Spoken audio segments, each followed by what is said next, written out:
Okay. I was born in Shashamane, Ethiopia, and at 3 years old, me and my mom came over to the States for like a better education. So we landed in Portland, Oregon, and stayed there with some family for a bit, and then in Denver, Colorado for a bit, and then we settled in Atlanta, Georgia, and we stayed there for 10 years, where I was in Grundy, Virginia, going to school at a boarding school for 12 years. And now we live in Las Vegas, Nevada, and now I'm here at Lynchburg College studying marketing.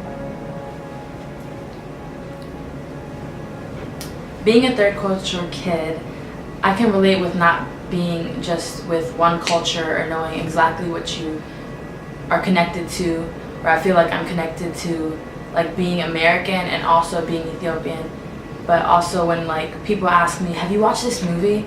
And I'm like, I don't think so. And they're like, oh, you're not really black. But it's hard to like, when people see me that I am black, but I also have Ethiopian culture, things that like I don't know very much, because growing up I was learning English and Amharic at the same time. And so I feel like I don't fit in one group. So like, but I'm not obviously not white, but I'm not supposedly all the way black. So it's like I'm just stuck in the middle and like not really in one culture. Same place. So being Ethiopian but living in America most of my life, I've come to see the similarities and the differences between the two cultures. Like in Ethiopian culture, when you come into anybody's home, you take off your shoes. It's like a sign of respect.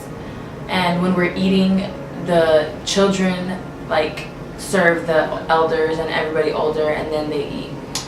And the way you greet anybody that's older than you, or just to give them respect, like you shake your hand, you kind of like bow. And where here, like the signs of respect in Ethiopia are looked at as weakness here. So I had to like change to like make it work in both cultures. So home. I've never had a place where I was like, oh yeah, that's home. It's usually like, oh wow, they're family to me, and that becomes home. It's never been like a place. Each place has been like a place that I visited that a bit of that place became home to me. But if you asked me, where are you from? I would say, well, my family lives in Vegas, but I wouldn't say, and it becomes longer. So home becomes the people I'm with, and not really the place that I am, where I am. Mountain Mission School.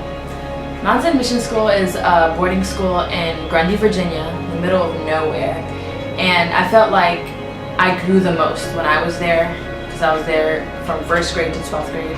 And a lot of the kids were Ethiopian, and their background was a lot like mine. So I didn't feel different when I was there until I came to college, and I assumed like it's going to be kind of the same thing.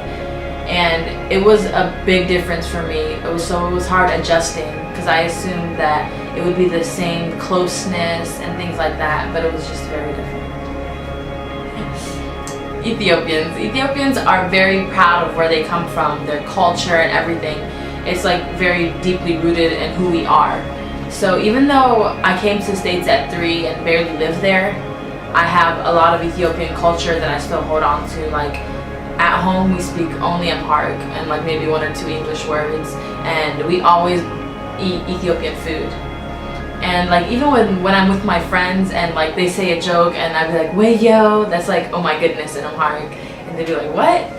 So in that sense, I still hold that very strongly. So when I'm at home, I have to hold the culture that my family wants to see, but then be able to bring it to school, but also be American at the same time.